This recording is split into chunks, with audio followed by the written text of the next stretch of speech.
Hey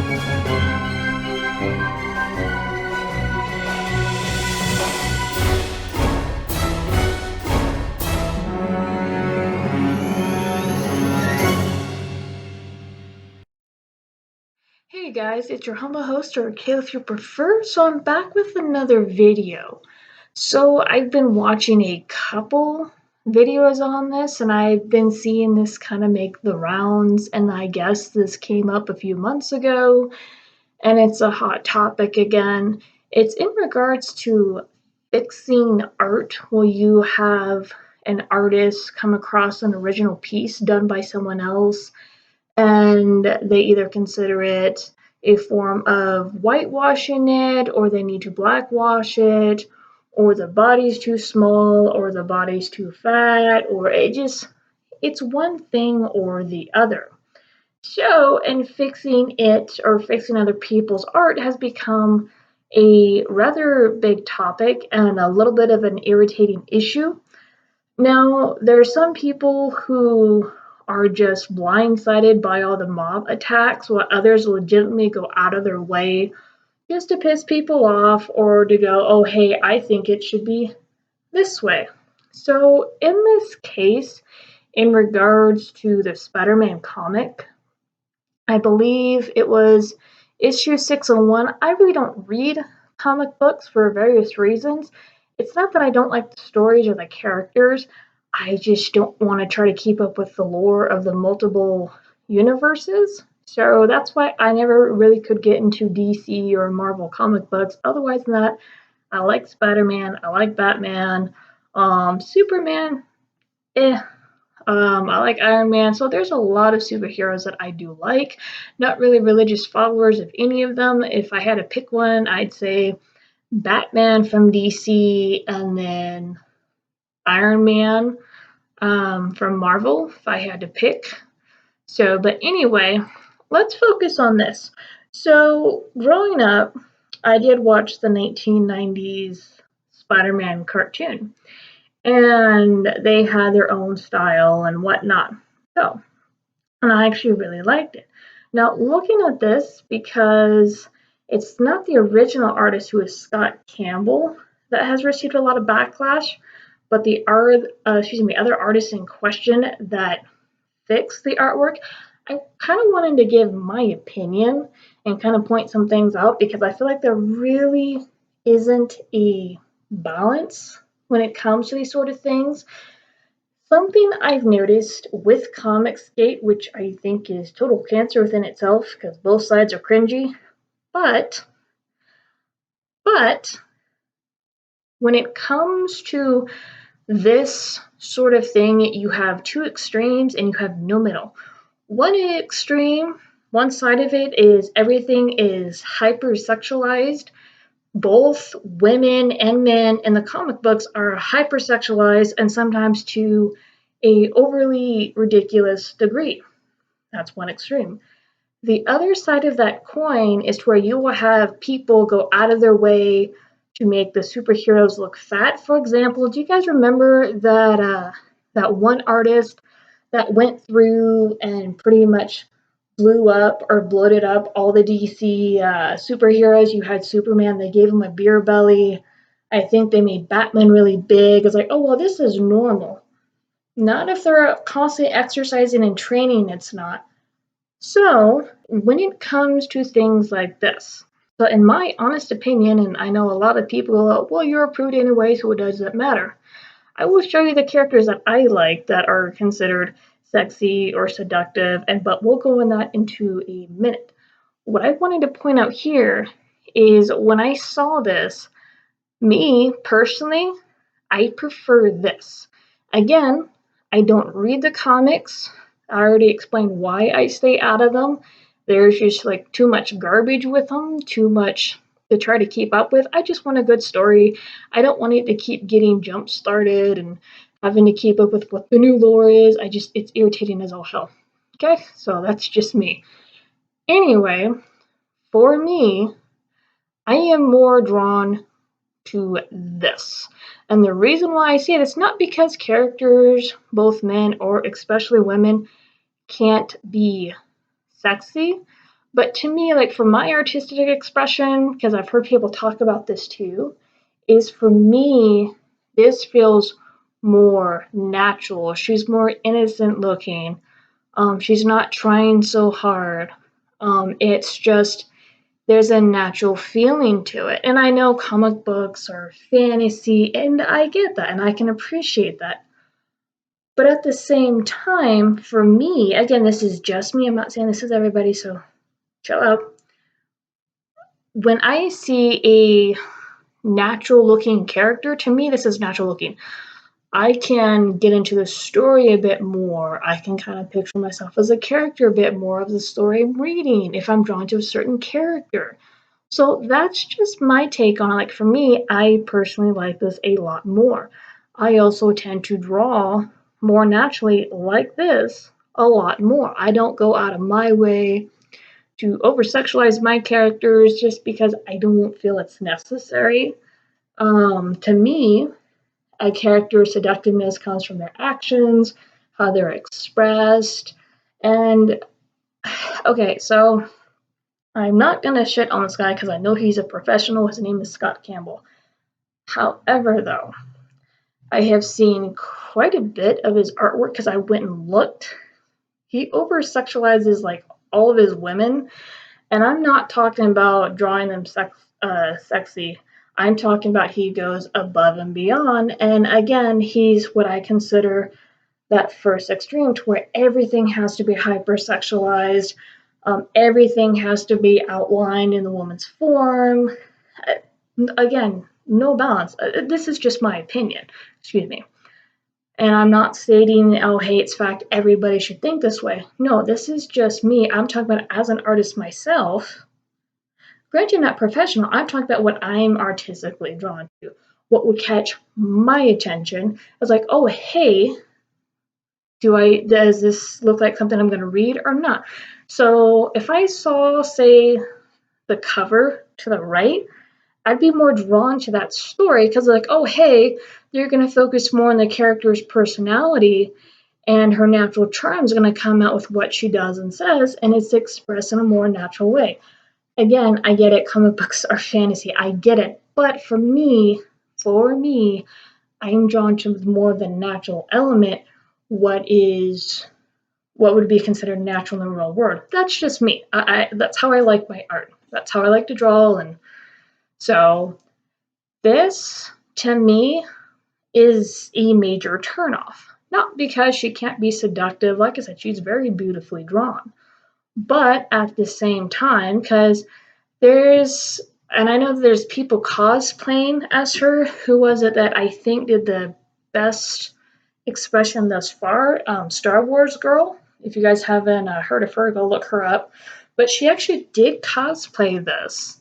And so far from what I've seen, is she is the closest to this one. Because she was showing that it can realistically be done with the way that Mary Jane is sitting here. Now, to me, this looks uncomfortable as hell. Both of her legs are tight and squished and lots of blood flow eventually. But again, and I know this is a professional comic book artist, and let me point out something to you guys too, for those of you who don't draw comics or who are not really into comic books.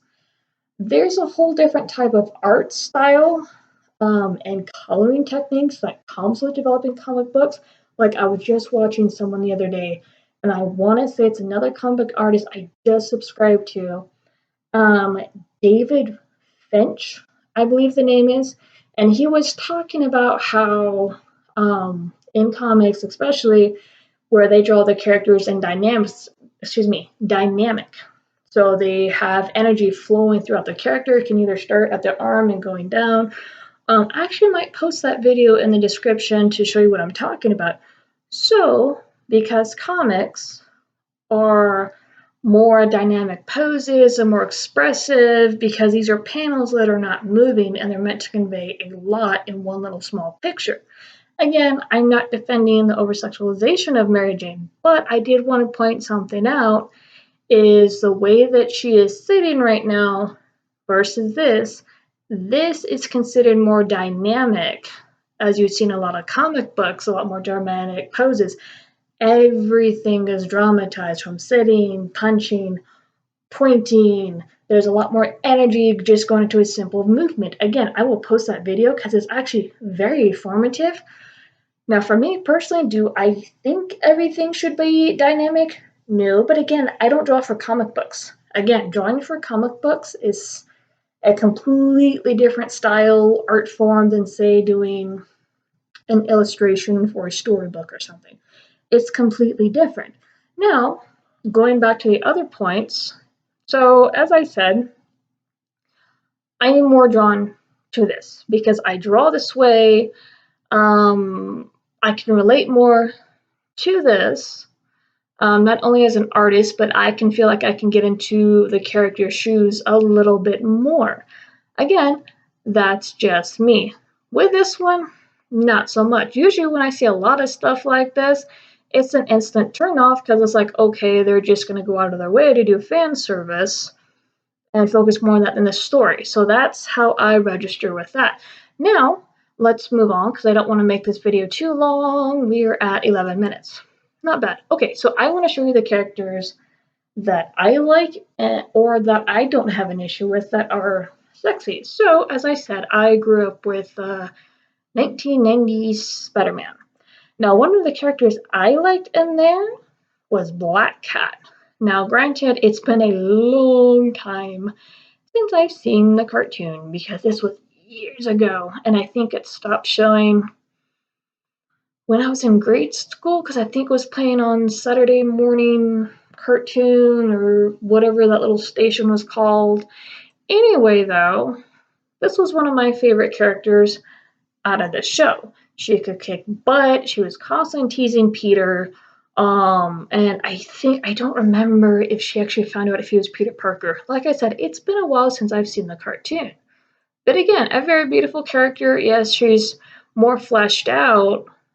But again, she didn't have to show a whole lot to be seductive. Now, I understand in the later renditions of her, like you have her more updated costume, and I know this was used in the PlayStation 1 and the PlayStation 2 games. Again, I'm not for like the full-blown cleavage, but again, I don't have an issue with her. I really liked her as a character growing up. Another character which really didn't show, but out of the 1990s Batman cartoon, I loved this cartoon as a kid, was Catwoman. And this is actually my favorite costume of hers because it's simple.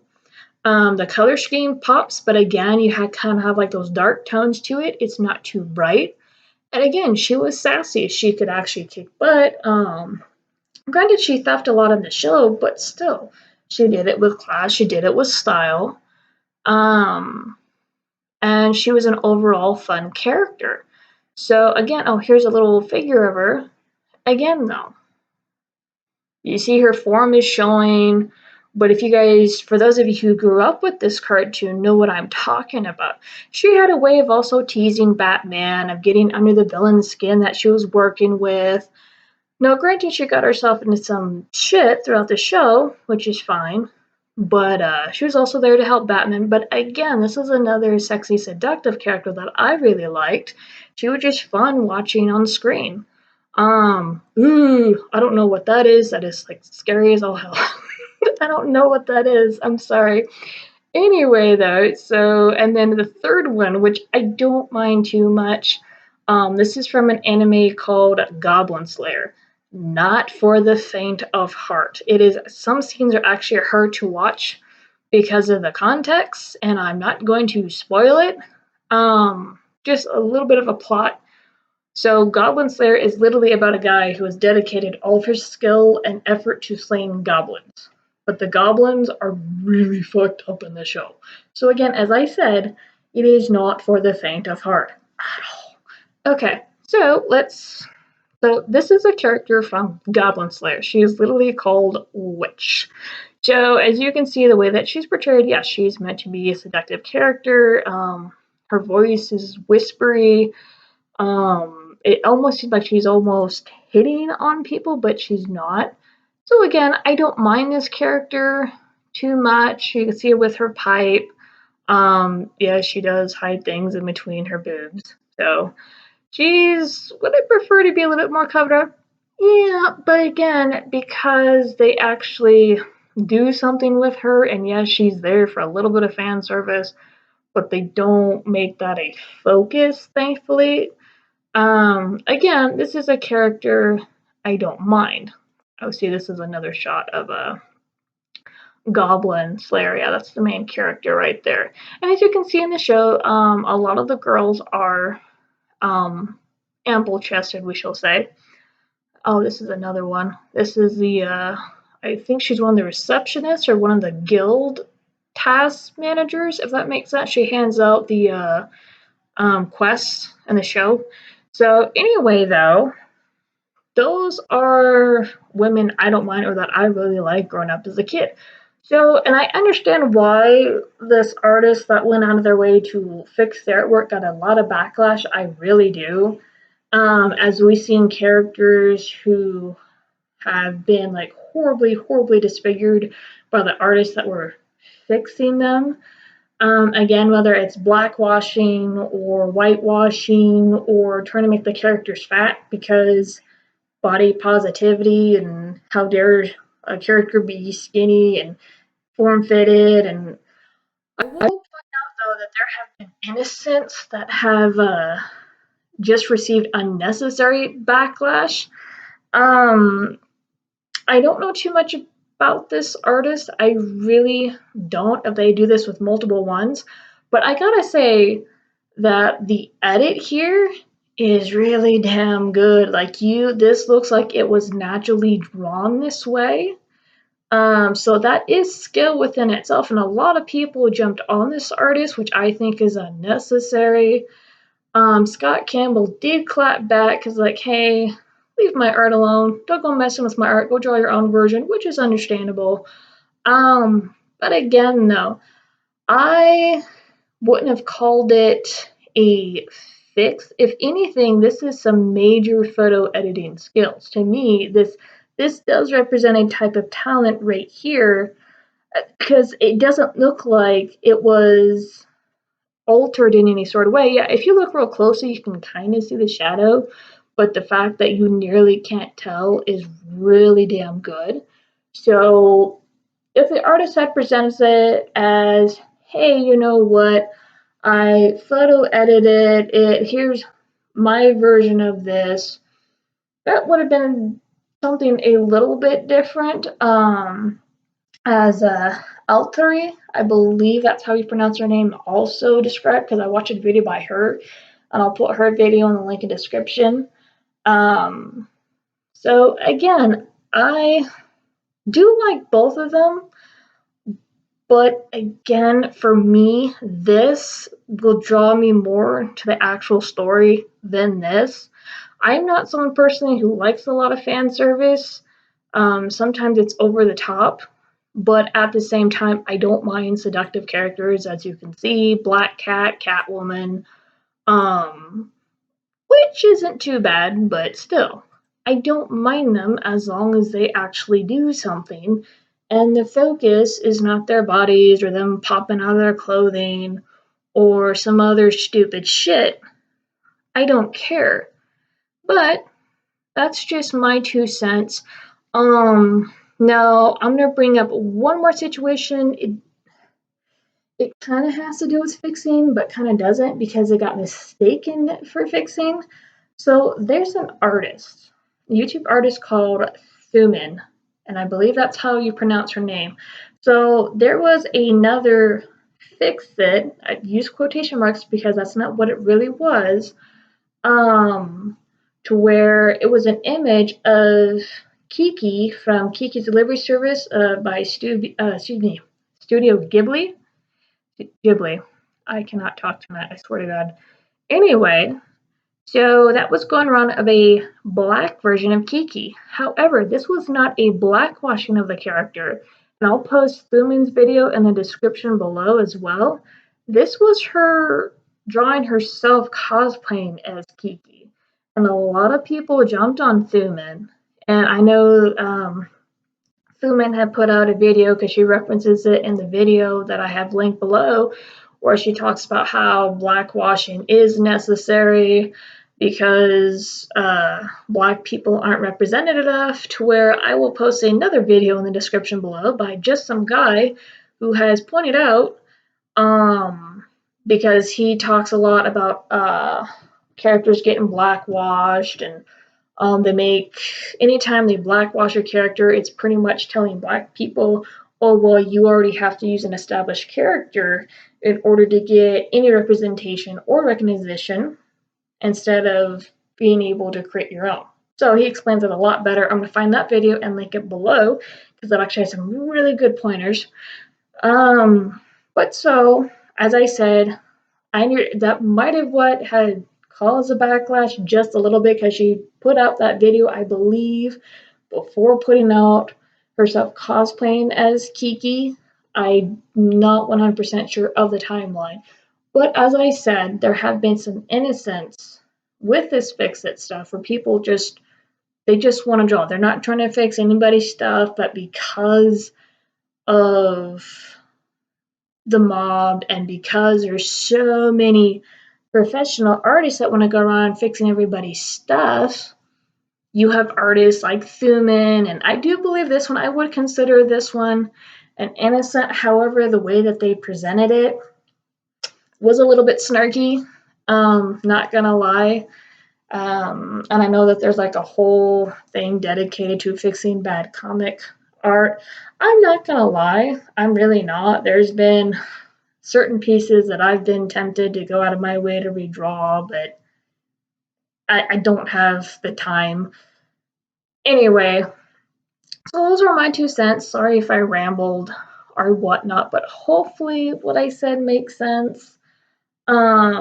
Just to summarize it up, when it comes to comic books, drawing them, it's a completely different art form, it's a different style.